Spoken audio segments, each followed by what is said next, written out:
1, 2.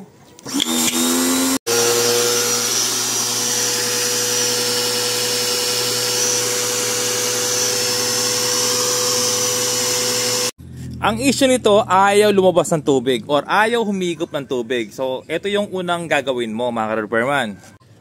Buksan natin, no? Ayaw lumabas ng tubig. Ayan, nag-automatic naman siya, pero pag pinress natin, ayan, no? Ayaw lumabas ng tubig. Ayaw talaga, no? Pero nag-automatic na, oh. Ang problema nito, yung kanyang spray mismo, yung kanyang spray gun, no? So, i-off ko muna siya. Naka-off. Tapos, hugutin mo dito. Ayan, may tubig, oh. Ngayon, buksan mo dito. Buksan mo. Ang lakas ng pressure. So, ibig sabihin, walang problema ito. Yung problema, yung mismong gun niya. Ito.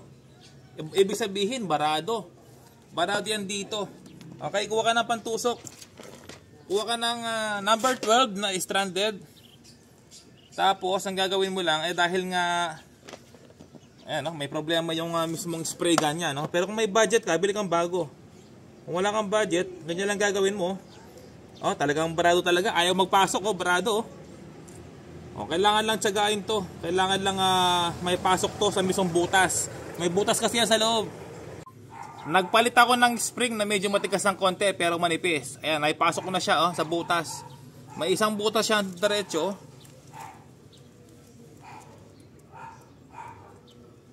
Yan, pasok na, oh.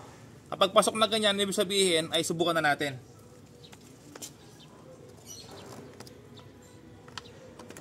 Yan, kahit na may filter, talagang ganyan, no? Kuminsan nagkakaroon ng dumi. Yan, subukan na natin. Yan, labas ng tubig. Press natin yung gun. 1, 2.